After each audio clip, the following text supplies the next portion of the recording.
Stres tuh musuh terbesar seniman sebetulnya. Stres, insecure, nah itu tuh musuh terbesar tuh. Aku tuh bukan apa-apa, bukan siapa-siapa, belum sampai di titik apa-apa. Jadi sampai sekarang, sampai hari ini, aku masih harus terus belajar. Dengan mindset seperti itu, dan aku menganggap semua itu anugerah dari Tuhan. Kita bukan bersaing sama orang lain sebetulnya.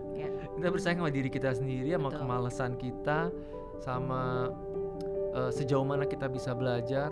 Kita bersaing sama diri kita sendiri. Dan kita tidak berlomba di perlombaan yang ada orang lain. Kita berlomba di perlombaan kita. Kalau gue bikin speech composing, dulu kan masih jarang yang berani bikin seperti itu. Gak tahun ada 2013 bahkan, mungkin belum ada. Di luar mungkin udah banyak gitu kan. Di Indo orang nggak berani kan. Saya dikasih tahu sama teman saya, wah ntar lu bisa masuk penjara, lu ada resiko pencemaran nama baik. Berarti dari Eka sendiri nih, jadi ngomongin Eka sendiri, ada pressure nggak sih? Karena sometimes kadang-kadang kalau buat saya seringkali bisa muncul pressure itu sih, karena kita kan cenderung untuk ingin memberikan yang terbaik kan, tapi kan dalam proses memberikan terbaik sometimes nggak pernah ada yang terbaik nih, karena begitu kita udah mau rilis, kayaknya masih kurang ini ya, masih kurang ini gitu kan. Dan apalagi kita kan selalu punya ekspektasi nih, at least harus be better dong dari yang sebelumnya. Nah, dan sometimes kan ekspektasi itu kalau kita nggak bisa memanage dengan baik, akhirnya menjadi beban tersendiri kan, jadi dan stres akhirnya kan? jadi stres dan nggak bisa lepas, akhirnya malah jadi terikat dengan yang di sekitar gitu. Kalau dari Eka sendiri, stres tuh musuh terbesar seniman sebetulnya. Stres, insecure, nah itu tuh musuh terbesar tuh. Kita insecure sama si A, terus kita harus bagaimana bikin musik supaya ngalahin si A. Itu musuh terbesar. Kalau saya bertambahnya umur ya. Kalau dulu awal-awal berkarir, awal-awal bikin YouTube mungkin ya seperti itu. Tapi setelah seiring bertambahnya umur, saya merasa jangan pernah anggap kita itu sudah ada di posisi tertentu sehingga kita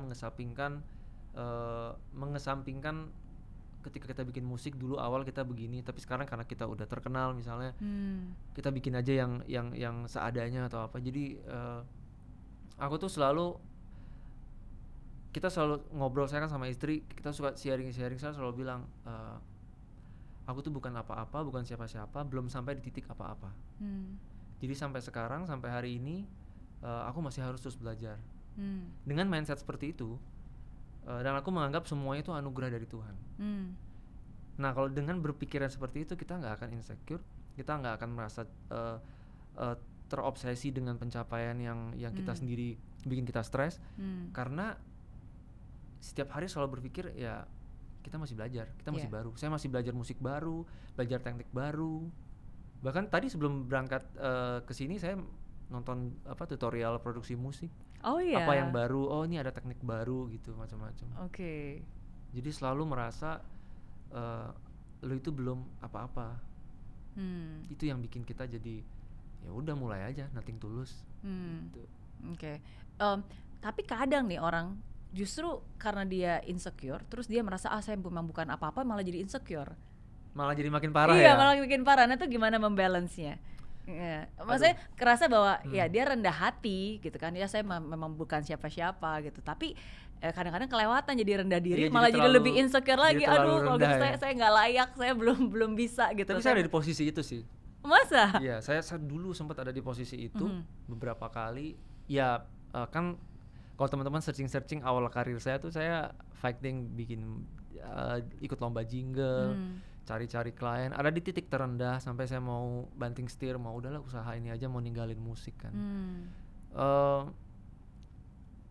Cara ngelawannya, kalau saya tetap sama sih prinsipnya, kayak seberapapun pencapaianmu, ya anggap kamu masih belajar. Dan persaingan itu ya mungkin teman-teman sering baca lah di buku-buku motivasi. Miss Mary juga sering menyampaikan bahwa kita bukan bersaing sama orang lain sebetulnya. Kita bersaing sama diri kita sendiri, sama kemalasan kita, sama sejauh mana kita bisa belajar. Kita bersaing sama diri kita sendiri. Dan kita tidak berlomba di perlombaan yang ada orang lain, kita berlomba di perlombaan kita. Jadi kalau kita ngebandingin, kok dia udah aku berkarya di musik selama 7 tahun, kok belum berhasil, tapi dia cuma 2 tahun kok udah berhasil. Nah, pola pikir seperti itu nggak cuma di musik ya, dimanapun, di karir manapun. Harus tahu bahwa setiap orang punya perlombaan yang berbeda-beda. Itu prinsipnya Eka. Iya, Jadi iya. aku tidak pernah khawatir ketika ada creator baru, ketika ada musisi baru, ya karena aku berlomba di perlombaanku sendiri. Betul. Dan seniman, musisi itu punya keunggulan, karyanya yang diingat itu rasanya gitu loh.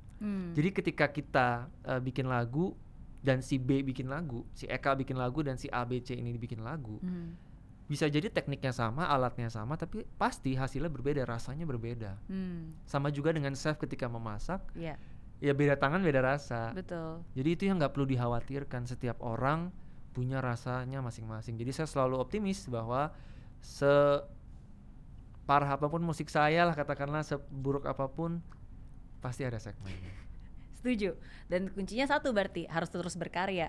Ya, yang kesalahannya terbesar adalah ketika orang ya akhirnya dia belajar tapi nggak menghasilkan gitu. Cuma ya dipikirin aja, Iya, takut aja. benar-benar. Yang penting ya tetap maju aja. Again, jangan terdistract dengan perlombaan orang lain. Yang penting ya kita fokus dengan jalan kita sendiri, perlombaan race-nya kita sendiri. Ya, Betul. karena ujung-ujungnya ya pasti Tuhan punya rencana untuk masing-masing orang kan. Beda-beda. Nggak ada waktu yang terlalu cepat, nggak ada waktu terlalu lambat. Yang ada yang waktu yang tepat untuk Waktu yang tepat. kita masing-masing. Dulu awal-awal ketika saya bikin speech composing, saya baru ingat Miss Mary bilang waktu yang tepat. Saya bikin speech composing dulu awal-awal, saya konsultasi. Kan saya orangnya nggak pede kan, jadi konsultasi sama teman-teman. Kalau gua bikin speech composing, dulu kan masih jarang yang berani Iya. bikin seperti itu. Nggak tahun ada 2013 bahkan. I think mungkin you're the belum first ada. one. Di luar mungkin udah banyak gitu kan. Di Indo orang nggak berani kan. Saya dikasih tahu sama teman saya, wah ntar lu bisa masuk penjara, lu ada resiko pencemaran nama baik begini. Saya jadi mau mundur gitu kan, tapi ya itu karena saya yaudah berani aja deh. Saya akhirnya edit waktu itu ada membaca berita panutan saya Mas Jeremy Teti. Saya edit ada Mas Arya Wiguna, Ada demi sahabat itu. saya. Arya Wiguna, Mas Iya, Arya iya. Wiguna, sahabat saya, dan semuanya efeknya positif. Iya. Jadi ya saya bersyukur juga, dan saat ini justru setelah 7 tahun saya mengerjakan speech composing, banyak banget sekarang yang bikin speech composing, dan saya kenal mereka juga, teman-teman creator speech composing juga, dan mereka berani dan bahkan jauh lebih berani daripada saya, mereka lebih kreatif. Jadi saya senang gitu, saya berani memulai pada saat itu sehingga orang lain pun berani memulai speech composing. Yang waktu itu speech composing orang nggak tahu itu apaan, itu bukan sebuah seni, tapi sekarang menjadi sebuah seni karena kita lihat di akun-akun meme itu biasanya banyak banget yang ngedit suara kucing, ngedit suara apa jadi koplo. Jadi saya seneng lah bisa memulai itu gitu. Iya. Ya sometimes kita mulai aja dulu ya kan, karena dari Iya. situ ya itu akan menggerakkan kita untuk bisa lebih maju lagi, dan juga menggerakkan orang lain untuk akhirnya Iya. memulai juga gitu. Coba saya takut, mungkin kalau takut nggak jadi YouTuber sekarang. Waktu itu saya mundur aja deh, ya deh. Iya, gitu kan. iya. Memang sih saya selalu percaya bahwa musuh terbesar dari kesuksesan itu bukan kegagalan, Iya. tapi ketakutan. Iya ya. Itu musuh terbesarnya, Ternyata itu ya. ketakutan. Karena kegagalan tuh sebenarnya sahabatnya kesuksesan. Karena kan kita belajar dari kegagalan. Jadi tuh Benar. yang musuh terbesar dari kesuksesan ya ketakutan. Karena Takut. rasa takut itu yang membuat kita nggak mau mencoba, nggak mau memulai, nggak mau bereksplorasi, Iya, nggak mau iya. berimajinasi, dan akhirnya nggak bisa sukses gitu. Benar. Jadi harus berani. Buat semua musisi lah pokoknya Iya, gas iya. aja terus. Iya. Tapi kalau kita ngeliat dari Eka, memang bukan hanya umur sih yang mendewasakan. Tadi kan Eka bilang seiring dengan bertambahnya usia gitu. Tapi dari begitu banyak pengalaman hidup yang jatuh bangun, suka duka, yang akhirnya membuat Eka menjadi Eka yang sekarang. Ya. Saya kan ngajar musik macam-macam, saya bisa untuk bisa survive dari musik. Ternyata muridnya minta berhenti, terus panggungan saya di acara cafe wedding berhenti. Sementara saya harus bayar cicilan kendaraan saya, motor. Tuh sebelum saya jadi YouTuber, itu titik-titik di mana saya mau menyerah dengan karir saya. Sebelum 2013, 2012 tuh momen-momen yaudah deh saya kerja kantoran aja deh. Saya bikin musik bagus-bagus, kenapa nggak ada yang denger?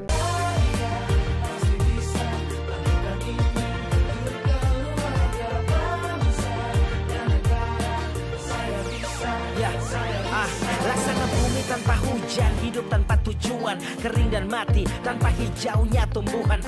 Demikian kalau mimpi tak kunjung terjadi.